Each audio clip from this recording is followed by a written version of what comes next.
Why should the government open up their data? So I think there's a number of really important and good reasons why governments should open up their data. The first is taxpayers have paid for it. The data is actually a public asset. It's as much of a public asset as a road or a bridge is. And so governments don't sit around and say, we don't want people to use this bridge or we don't want people to use this road. In fact, they build it with that very purpose. The same thing is true of data. Your tax dollars are paid to collect for it. There's an enormous amount of interesting and rich things that can be learned if people are allowed to look at it. And by making that data publicly available, it's no longer just the government that can use it. Anybody can use it. Some of them are going to use it for driving social policy, other to create businesses. But it's a public asset that can be leveraged and used. So that's kind of, I think, the single most important reason. It's actually all data is already your data. Let's just actually get access to it. So why don't they just do it?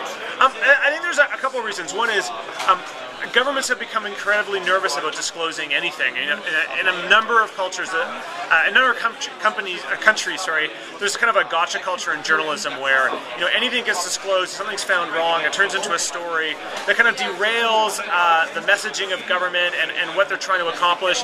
And often these are often even non-stories. It's like a really trivial thing that's gone wrong, but it becomes a huge distraction. What I think actually is the big problem with that narrative is, because governments don't share information, when people find something out, they presume that there was some bad intent or something going on in the background which the government didn't want them to find it out, so they want to make a big deal out of it because they feel like everything's secret.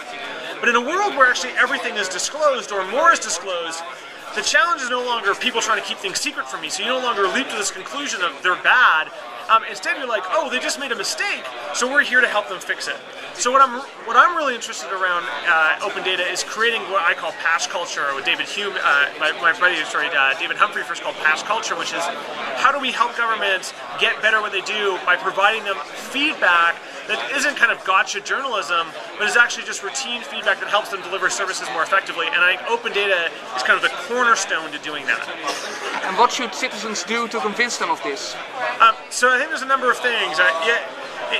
In Canada, at least, we've had a number of different approaches. In some places, I've been able to work with the mayor in Vancouver, and so the mayor was able to drive open data through the city, even against the objections of some people who worked at the city. So that's one model. Another model is actually you begin to get people together and you begin to advocate for it, you push the government to do it. Another model is you actually friend people who are public servants and you get them to think about how to open up the data. I think the important thing, and no matter what this is there's got to be both carrots and sticks. So in Canada, I started a website called dotgc.ca where we looked to find all of the data sets that governments were already sharing. I'm willing to bet that no matter what country you're in, there's at least some data sets that the government is sharing on a ministerial website somewhere. So we found all of those and we brought them into one place, and we did that to show the government that they already do open data, that the policy infrastructure that they need to do it already exists. And that all we want them to do is be more proactive and aggressive in doing that in more places. And so it became kind of an interesting carrot because we said, actually, this is easier than you think because you already do it, and a little bit of a stick at the same time because we said, we're going to do it if you don't, and we're going to make you look bad. So it becomes this interesting model. Another thing that I've been very kind of trying to encourage people to do is to create applications with data to show people, show government officials there's real value here.